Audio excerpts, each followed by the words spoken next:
जय हिंद बच्चों। हम पढ़ रहे थे अग्निवीर के लिए फिजिक्स, और फिजिक्स में हमारा आज का चैप्टर रहने वाला है इलेक्ट्रिसिटी यानी कि विद्युत की, और हम आज इसके करेंगे न्यूमेरिकल्स। कल की क्लास में हमने इलेक्ट्रिसिटी को पूरा पढ़ लिया था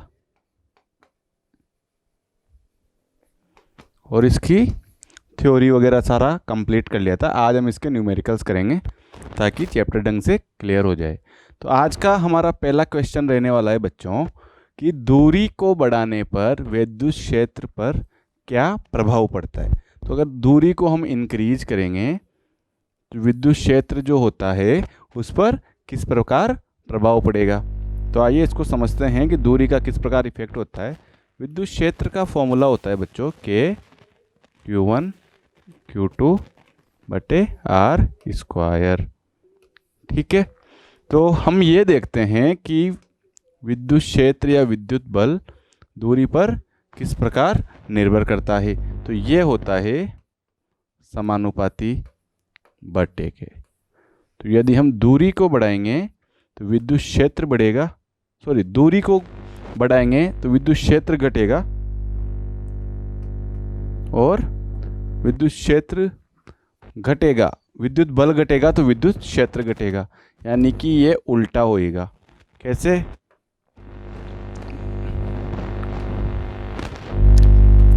R को घटाएंगे तो विद्युत क्षेत्र बढ़ेगा और R को बढ़ाएंगे तो विद्युत क्षेत्र घटेगा।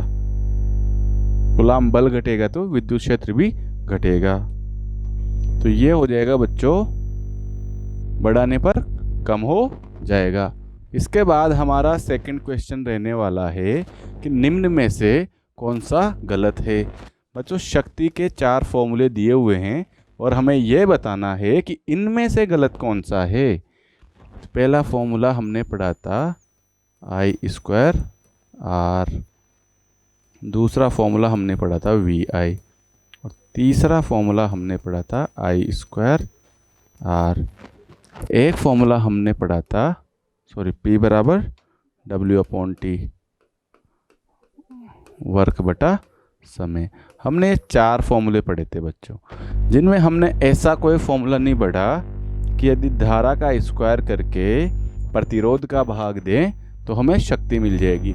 ऐसा कोई फॉर्मूला हमने पढ़ा ही नहीं। तो इसका गलत आंसर हो जाएगा डी। जो क्वेश्चन का तो सही आंसर है लेकिन ऐसा कोई फॉर्मूला नहीं होता, और हमसे पूछा है गलत तो हमने गलत को सेलेक्ट कर लिया जो क्वेश्चन के लिए सही आंसर है। इसके बाद हमारा तीसरा क्वेश्चन है कि निम्न में से कौन सा गलत है। बच्चों यहाँ पर सही है और गलत है, इसको ध्यान से पढ़ना है क्योंकि इसी से क्वेश्चन गलत होने के पूरे चांस रहते हैं। यदि हम पढ़ने में जल्दबाजी करेंगे तो क्वेश्चन को 100% गलत ही करेंगे। पहला ऑप्शन दिया है कि रबर या प्लास्टिक की छड़ को ऊन से रगड़ने से छड़ पर ऋणावेशित उत्पन्न होता है, छड़ पर नेगेटिव चार्ज। ये बात तो सही है, हमने पढ़ी भी है। सेकंड ऑप्शन है कि स्वर्ण-पत्र विद्युतदर्शी की चक्राकार को रबड़ से रगड़ने पर धनावेश उत्पन्न होता है। ये भी सही है बच्चों। इस स्वर्ण पत्रिका को जब हम रबड़ से रगड़ते हैं तो धनावेश उत्पन्न होता है। तीसरा ऑप्शन है कि कांच की छड़ को, या जैसे होते हैं ना पंख को बिल्ली की खाल से रगड़ने पर छड़ पर ऋणावेश होता है। ये भी सही है। फोर्थ है कि एबोनॉइड की छड़ को रेशम से रगड़ने पर छड़ पर धनावेश उत्पन्न होता है। बच्चों छड़ पर भी ऋणावेश ही उत्पन्न होता है। धनावेश किस पर होता है? रेशम के कपड़े पर।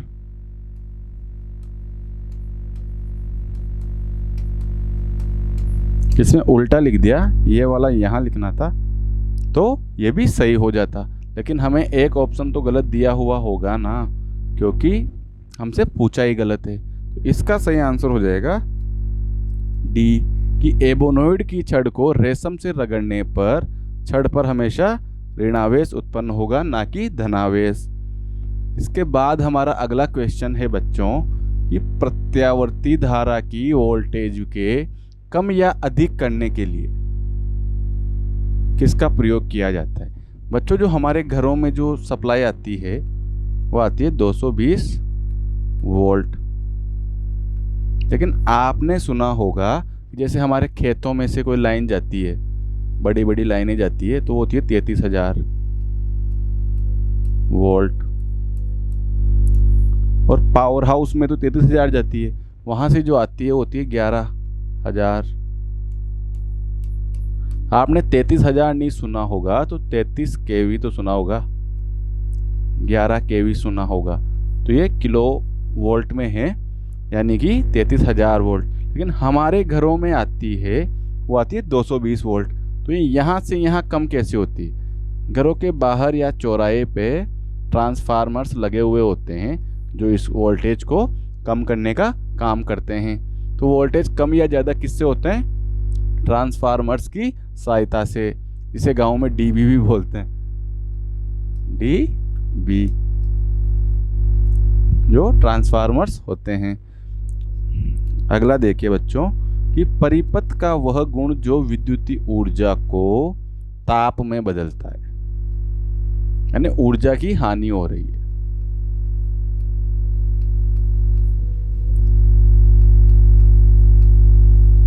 बच्चों, आप देखते होंगे जैसे कोई हम उपकरण को जोड़ते हैं, स्विच होता है, इसमें हम उसकी टी लगाते हैं, तो जब हम उपकरण को देखते हैं तो जो वायर होता है वो भी धीरे धीरे गर्म हुआ रहता है। वायर धीरे धीरे गर्म हुआ रहता है। यदि वो वायर कम क्वालिटी का है, लो क्वालिटी का है, तो वो गर्म होता है। वो क्यों होता है? तो उस टाइम पे हम क्या कहते हैं कि वायर अच्छा वाला नहीं है, या इसके जो उपकरण है जितना वोल्टेज का है, जो उसकी शक्ति है, उस हिसाब से वायर नहीं लेके आए हम। कभी कभी जल भी जाता है। वो क्यों जलता है? वायर अच्छा कौन सा होगा? जिसमें प्रतिरोध कम होगा। ठीक है, प्रतिरोध क्या होता है? रुकावट, जो धारा के मार्ग में रुकावट पैदा करते हैं, वही प्रतिरोध होते हैं। तो जब प्रतिरोध ज़्यादा होगा तो ये तार ऑटोमेटिक गर्म होने लग जाएगा। तो जो विद्युत ऊर्जा को ताप में बदल रहा है, तो वो कौन सा घटक है? प्रतिरोध। प्रतिरोध के कारण ही ऊर्जा की हानि होती है और वो ताप में बदलती है। इसके बाद बच्चों हमारा अगला क्वेश्चन है कि इलेक्ट्रॉन पर आवेश कितना होता है? जो इलेक्ट्रॉन, प्रोटॉन और न्यूट्रॉन, हमने तीनों पर आवेश की बात की थी। इलेक्ट्रॉन पे हमने पढ़ा था कि वह 1.6 × 10⁻⁻⁹ कूलाम, ये होता है माइनस में।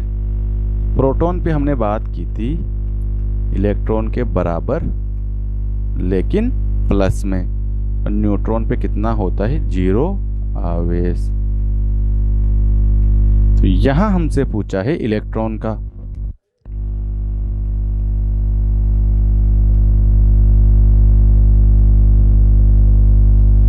जो ऑप्शंस नहीं थे, हमने खुद के ऑप्शंस बना लिए और हम टिक कर देंगे 1.6 × 10⁻⁻⁹ को। बच्चों, अब तक सारे क्वेश्चंस थे, बहुत इजी थे। उसके बाद में थोड़ा लेवल बढ़ना शुरू होएगा। आप कोऑपरेट कीजिए और अच्छे लेवल की तैयारी कीजिए। अगला क्वेश्चन है कि सजातीय आवेशों के मध्य कौन सा बल लगता है? बच्चों, पहला ऑप्शन हमें दिया हुआ है गुरुत्वीय बल। बच्चों, गुरुत्वीय बल सजातीय विजातीय आवेशों के मध्य नहीं लगता, दो पिंडों के मध्य लगता है। हमने ग्रेविटेशन वाले चैप्टर में पढ़ा था कि गुरुत्वीय बल कहाँ कार्य करता है? जहाँ दो पिंड होते हैं। हमने पढ़ा था कि M1 M2 द्रव्यमान के दो पिंड है, उनके मध्य गुरुत्वाकर्षण बल लगता है। तो गुरुत्वाकर्षण बल का तो बच्चों आवेशों से कोई अर्थ ही नहीं है, तो गुरुत्वाकर्षण तो नहीं होगा। बच्चों, चुंबकीय बल, चुंबकीय बल बच्चों चुंबक के मध्य लगता है, या ऐसा कोई क्षेत्र जहां चुंबकीय क्षेत्र उत्पन्न हो वहां पे वो बल लगता है। तो चुंबकीय बल भी आवेशों के मध्य नहीं लगता। आकर्षण, नाभिकीय, नाभिकीय आकर्षण बल बच्चों प्रोटॉन और न्यूट्रॉन के मध्य लगता है नाभिकीय आकर्षण, यदि तीनों की बात की जाए तो हो जाएगा टेंसर फोर्स। तो यहाँ पे भी विजातीय आवेश या सजातीय आवेशों का कोई रोल नहीं है। तो बच्चों अल्टीमेटली लगता है कूलाम बल। और कूलाम बल क्या होता है?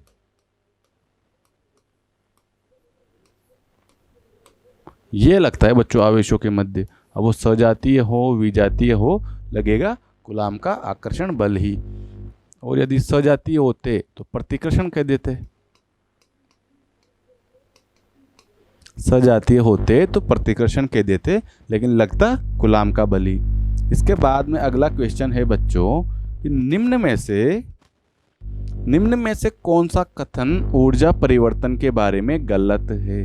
बच्चों ये थर्ड क्वेश्चन है जिसमें गलत का पूछा है।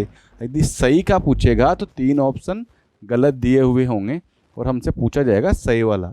इसमें ऐसा हो रहा है कि 3 क्वेश्चन तो हमें दिए जा रहे हैं सही और हमसे पूछा है गलत वाला। तो क्वेश्चन को हमेशा ध्यान से पढ़िए, उसमें आपके क्वेश्चन गलत होने की संभावना कम हो जाती है। पहला ऑप्शन है कि विद्युत जनित्र यानी कि डायनामो।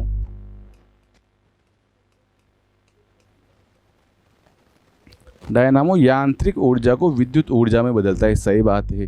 जैसे बाइक का पहिया घूम रहा है, इसमें डायनामो लगा हुआ रहता है और उसके कारण इलेक्ट्रिसिटी बनती है, विद्युत बनती है, जिससे हम यदि बैटरी नहीं हो तब भी गाड़ी में हॉर्न वगैरह इंडिकेटर वगैरह जला सकते हैं। तो ये तो बिल्कुल सही बात कह दी इन्होंने। उसके बाद में है सेल और बैटरी रासायनिक ऊर्जा को विद्युत ऊर्जा में रूपांतरित करते हैं। बच्चों ये भी सही बात है, क्योंकि सेल में क्या होता है, कोयला टाइप या ऐसा ही कुछ होता है, कोयला जिसे विद्युत अपघट्य बोलते हैं वैसे तो।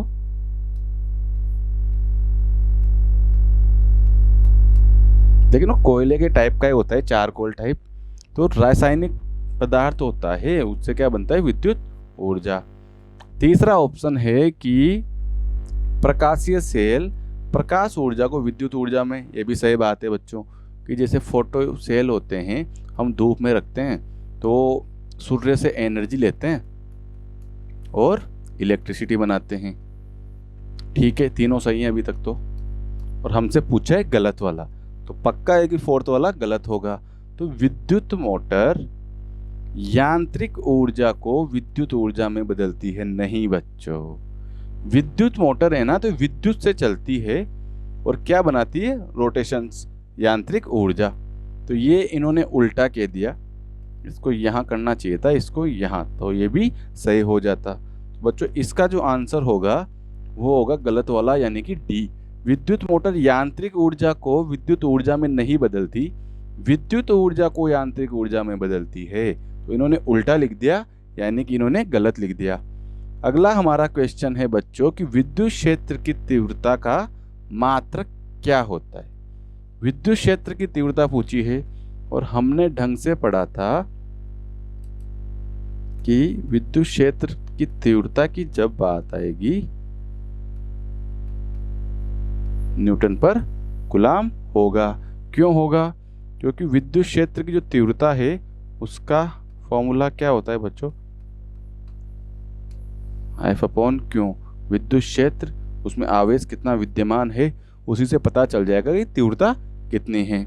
इसका आंसर हो जाएगा न्यूटन पर कूलाम। बच्चों इसके बाद में हमारा क्वेश्चन है कि 2 आवेश कुछ दूरी पर स्थित हैं। यदि आवेश का मान और दूरी पहले से दुगनी कर दी जाए तो उनके मध्य लगने वाले बल पे क्या प्रभाव पड़ेगा।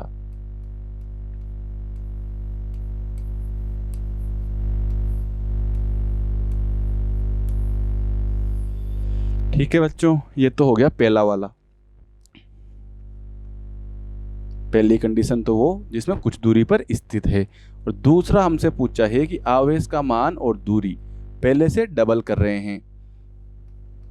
तो दूसरी कंडीशन निकालते हैं जिसमें के तो वैसा का वैसा है, Q1 को भी डबल कर रहे हैं, ठीक है, और Q2 को भी डबल कर रहे हैं।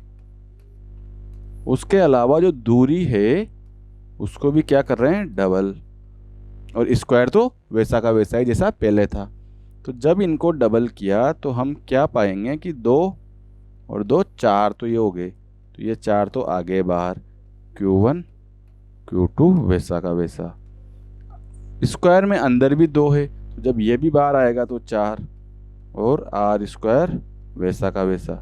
और बच्चों आप देखोगे ये पहले जैसा ही बन रहा है, और 4 से 4 कट जाएगा, तो ये किसके बराबर आ जाएगा? F1 के बराबर।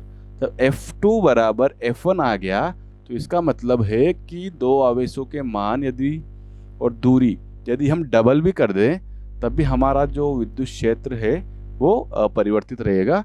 विद्युत या कूलाम बल पहले जैसा ही रहेगा, अपरिवर्तित रहेगा।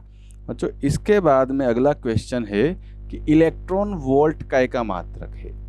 इलेक्ट्रॉन वोल्ट की हमने बात की थी, ये मात्रक काय का है। इलेक्ट्रॉन वोल्ट की वैल्यू क्या होती है पहले ये देख लो।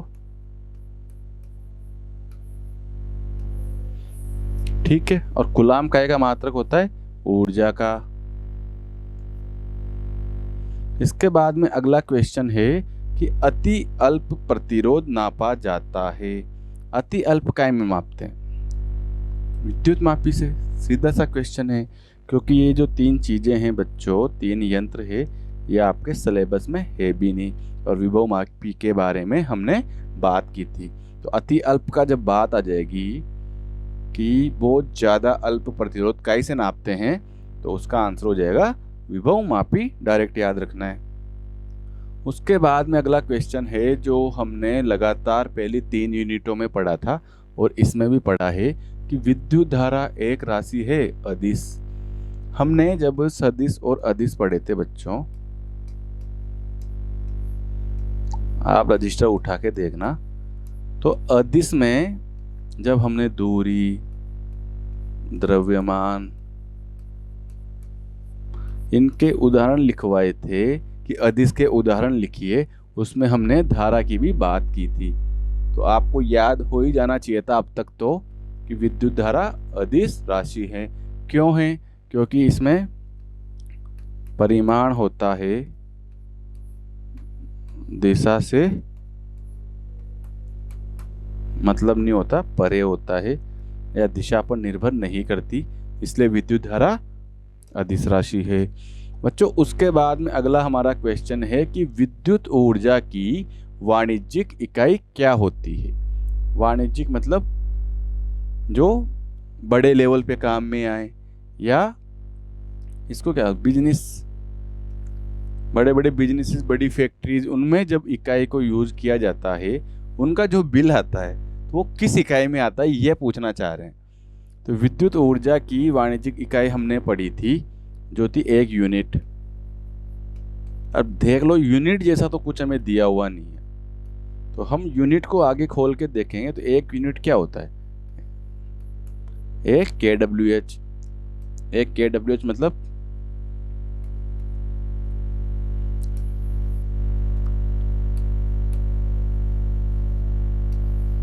इसकी वैल्यू ये होती है, सॉरी 3600। 3600 क्यों लिखा?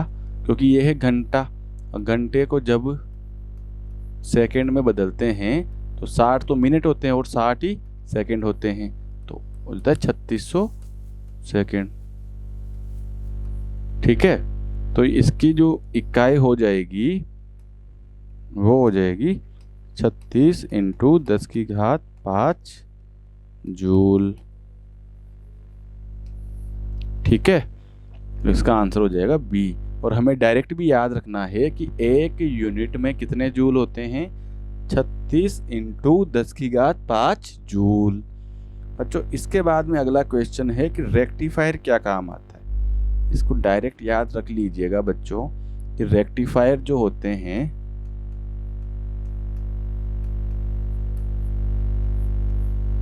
वो ट्रांसफार्मर के उल्टा होता है।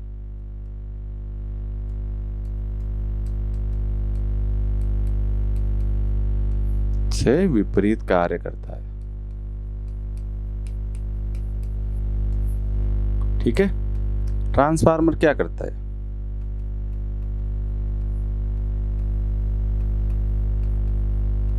ट्रांसफार्मर क्या काम करते हैं बच्चों? सॉरी,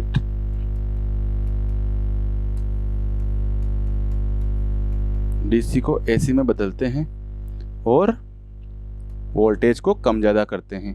और जो रेक्टिफायर होते हैं उल्टा काम करते हैं, वो एसी को डीसी में बदलते हैं, जैसे इन्वर्टर्स। जो घरों में इन्वर्टर होते हैं वो एक तरीके के रेक्टिफायर्स होते हैं। इसके बाद में अगला क्वेश्चन है कि कम से कम आवेश की कौन सी मात्रा, यानी कितना आवेश मिनिमम हो सकता है। तो बच्चों जब आवेश की बात करेंगे हम, तो कम से कम, आपने वो पढ़ा होगा क्वांटा, 10th क्लास में पढ़ा होगा कि क्वांटा, आवेश का एक क्वांटा होता है और जिसमें इतना आवेश होता है, यानी कि एक इलेक्ट्रॉन पर आवेश के बराबर। और जो क्वांटा होता है उससे कम आवेश संभव नहीं होता है। यानी कि वो 10th वाला क्वेश्चन हमारे अब काम आ रहा है कि जो ये आवेश है 1.6 × 10⁻⁻19 गुलाम, इससे कम आवेश संभव नहीं होता है। इससे ज़्यादा होगा तो इसके मल्टीपल में होगा। जैसे ऐसे के 100 क्वांटा मिलके 16 × 10⁻⁻19 गुलाम आवेश बना लेंगे। ऐसे के 1000 क्वांटा मिलके और ज़्यादा बना लेंगे, 1,00,000 क्वांटा मिलके और ज़्यादा बना लेंगे, लेकिन इससे कम नहीं हो सकता। ऐसा नहीं हो सकता कि 1/2 आधा क्वांटा हो जाए, ऐसा संभव नहीं है। यानी कि मिनिमम कितना होगा, 1.6 × 10⁻⁻19 गुलाम। इससे कम आवेश कभी संभव नहीं हो सकता। इसके बाद में हमारा अगला क्वेश्चन है बच्चों कि निम्न में से कौन सा विद्युत धारा के चुंबकीय प्रभाव पर आधारित उपकरण है। यानी कि किसमें विद्युत धारा में जब जोड़ते हैं तो चुंबकीय प्रभाव उत्पन्न होते हैं और उस पर आधारित होकर कार्य करते हैं। गैल्वेनोमीटर सही है बच्चों, चारों ही सही हैं। बताओ क्यों? क्योंकि गैल्वेनोमीटर में भी चुंबकीय प्रभाव उत्पन्न होते हैं, विद्युत घंटी में भी चुंबकीय प्रभाव उत्पन्न होते हैं, अमीटर में भी वैसा ही सीन है, और विद्युत धारा प्रवाहित होने पर चुंबकीय प्रभाव उत्पन्न होते हैं। यानी कि जब तीनों ही सही है और 4th ऑप्शन है उपरोक्त सभी, तो हमारा आंसर हो जाएगा उपरोक्त सभी। इसके बाद में अगला क्वेश्चन है बच्चों कि लेंज नियम निम्नलिखित में से कौन से संरक्षण पर कार्य करता है। इसको पढ़ते हैं कि जैसे न्यूटन का नियम था क्रिया प्रतिक्रिया, जो क्रिया प्रतिक्रिया का नियम था वो था संवेग संरक्षण पर।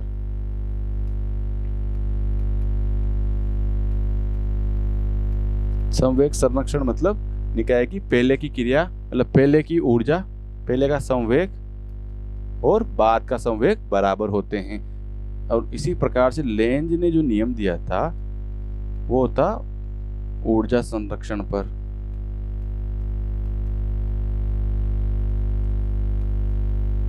और जो लेंज का नियम था वो किस पर आधारित था? चुंबकीय क्षेत्र पर या चुंबकीय बल रेखाओं पर। तो लेंज का जो नियम है वो ऊर्जा संरक्षण की बात करता है, ऊर्जा के संरक्षण के बारे में बात करता है। इसके बाद में अगला हमारा क्वेश्चन है कि निम्नलिखित में से कौन सा कथन विद्युत व चुंबकीय क्षेत्र के बारे में असत्य है। बच्चों अगेन वही बात होगी कि हमसे असत्य पूछा, यानी कि 3 तो सही है। परीक्षक के सापेक्ष स्थिर या गतिशील सभी आवेश विद्युत क्षेत्र उत्पन्न करते हैं, ठीक है। परीक्षक के सापेक्ष स्थिर या गतिशील सभी आवेश चुंबकीय क्षेत्र तो नहीं करते बच्चों। फिर भी आगे वाले पढ़ते हैं कि चुंबकीय क्षेत्र उन्हीं आवेशों पर कार्य करता है जब वे परीक्षक के सापेक्ष गतिशील होते हैं, सही है। विद्युत क्षेत्र सभी आवेशों पर कार्य करता है, ये भी सही है। बच्चों इसमें जब हमने पढ़ा था तो दूसरा वाला ही हमें गलत मिल गया था, क्योंकि जो विद्युत क्षेत्र होता है वो कब उत्पन्न होता है? जब आवेश वहां पर विद्यमान हो, जैसे इलेक्ट्रॉन प्रोटॉन। तो उसके आसपास जब हम किसी अन्य आवेश को लेके जाएंगे तो एक बल महसूस करेगा। और क्यों करेगा? क्योंकि वहां पे आवेश पहले से मौजूद है। लेकिन चुंबकीय क्षेत्र में ऐसा नहीं होता कि जैसे सापेक्ष स्थिर आवेश और गतिशील सभी आवेश चुंबकीय क्षेत्र उत्पन्न करे, ऐसा कोई सीन नहीं होता। इसके बाद में बच्चों आज का हमारा लास्ट क्वेश्चन है कि एक तार जिसका प्रतिरोध 1 ओम है, 1 ओम हमें तार का प्रतिरोध दिया हुआ है, ठीक है। इसके 3 बराबर भागों में काट दिया जाता है। यदि इन भागों को समांतर क्रम में जोड़ दिया जाए तो इनका तुल्य प्रतिरोध क्या होगा, अभी निकाल लेंगे बच्चों। पहले तो ये बताइए कि समांतर क्रम के लिए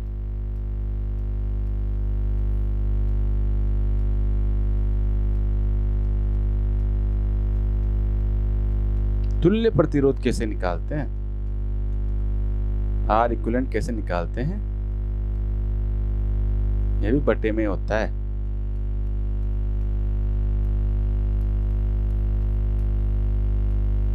इतना तो आपको पता होना चाहिए ये क्वेश्चन करने के लिए, और हमने अच्छे से पढ़ा भी था। नेक्स्ट स्लाइड में हम पढ़ते हैं कि कैसे निकालते हैं। बच्चों एक तार दिया हुआ है जिसका प्रतिरोध कितना है 1 ओम, इसके कर दिए 3 टुकड़े और इनको भी आपस में जोड़ा गया है, टुकड़ों को 3 टुकड़े कर दिए इसके, और 3 टुकड़ों को श्रेणी क्रम समांतर क्रम में जोड़ दिया।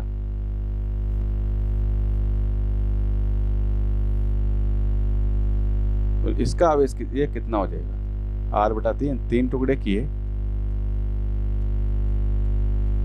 ये तो मानते हो अभी तक तो क्लियर है, नॉर्मल है कि हमें एक टुकड़ा दिया हुआ था, एक टुकड़ा दिया हुआ था, इसको काट जिसका अब ये प्रतिरोध भी हमें दिया हुआ है, उसको काट कर 3 टुकड़े बना दिए और उन 3 टुकड़ों को समांतर क्रम में जोड़ दिया। और अब हमसे पूछा है कि इसका इक्विवेलेंट बताओ। तो इक्विवेलेंट हम बताते हैं, पहले वाले का तो हमें पता है, इसको डैश में ले लेंगे। पहले वाले का तो हमें पता है कितना है 1 ओम, ठीक है। अब हम इसका निकालते हैं, पहले वाले का हमें पता है R का मान कितना है 1 ओम, इसका हम निकालते हैं। तो R इक्विवेलेंट बराबर क्या होता है 1/R/3, क्योंकि हमने इसको 1 माना और उसकी वैल्यू कितनी है R/3। इसी के साथ एक और जुड़ जाएगा, ये भी R/3 है और तीसरा वाला भी R/3 है। इसको सोल्व किया जाएगा तो ऊपर आ जाएगा 3/R,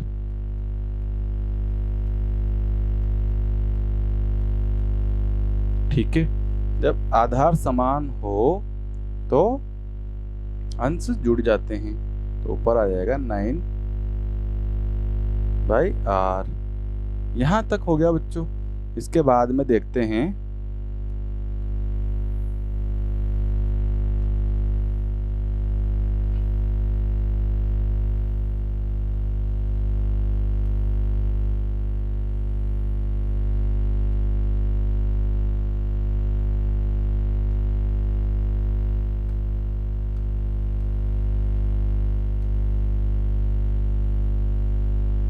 इसके बाद में आगे सोल्व करते हैं, ठीक है। तो ये किसके बराबर था बच्चों 9/R। तो R इक्विवेलेंट किसके बराबर हो जाएगा R/9, और हमें R की वैल्यू कितनी दी हुई है 1 ओम। तो 1 रखने के बाद हमारा आंसर आ जाएगा R इक्विवेलेंट 1/9। 1/9 का मतलब ये है कि जितना पहले था तार उसका कितना था 1 ओम, और उसको 3 पीस में काट कर तीनों को समांतर क्रम में जोड़ दिया, तो हमारा मान कितना हो गया 1/9 गुना। तो इसका आंसर हो जाएगा कि जब एक तार को जिसका प्रतिरोध 1 ओम है, उनको 3 बराबर भागों में काट दिया जाता है और भागों को समांतर क्रम में जोड़ दिया जाए, तो उनका जो तुल्य प्रतिरोध है वो 1/9 ओम हो गया। यानी कि पहले कितना था 1 ओम, अब कितना हो गया 1/9, यानी कि ओनली 13-14%। और इस चैप्टर में हमने ये तो जान लिया था कि जो श्रेणी क्रम होता है, श्रेणी क्रम में क्या होता है बच्चों, प्रतिरोध बढ़ता है। क्यों बढ़ता है? क्योंकि सब जुड़ते हैं। और जो समांतर क्रम होता है,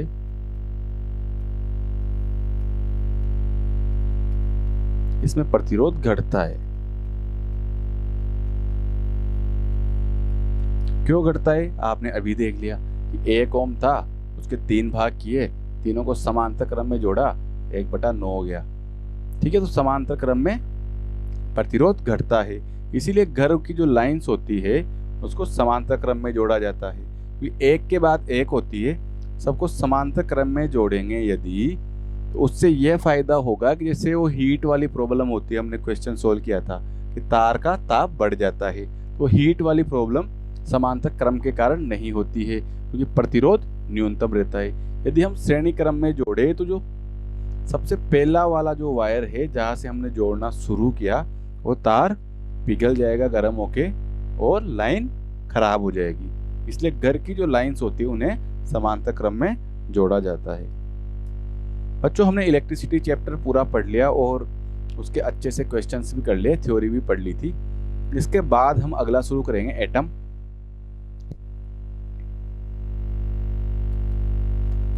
कल से हम एटम के बारे में पूरे विस्तार से बात करेंगे। एटम यानी परमाणु। परमाणु के बारे में हम कल पूरा विस्तार से बात करेंगे और उसमें हम परमाणु के बारे में सारा डिटेल से पढ़ लेंगे जितना भी हमारा कोर्स में है। इसी प्रकार से हमारा पढ़ने का तरीका है कि पहले हम थ्योरी को पूरा पढ़ते हैं, उसके बाद हम उसके आंकिक प्रश्न भी करते हैं, ताकि थ्योरी से हमें पता चल जाए कि हमारे सिलेबस में क्या क्या है और किस प्रकार से है, और आंकिक प्रश्नों से हमारी प्रैक्टिस हो जाए। आज की क्लास में बच्चों इतना ही। अगली क्लास के लिए आप कल इसी टाइम पे हमसे जुड़ सकते हैं। कल इसी टाइम पे हमारी क्लास लाइव हो जाएगी। थैंक यू सो मच बच्चों। आप इसी प्रकार से मेहनत करते रहिए और मुस्कुराते रहिए, हंसते रहिए और अग्निवीर बनने का सपना लिए हुए पढ़ाई करते रहिए। जय हिंद, जय भारत।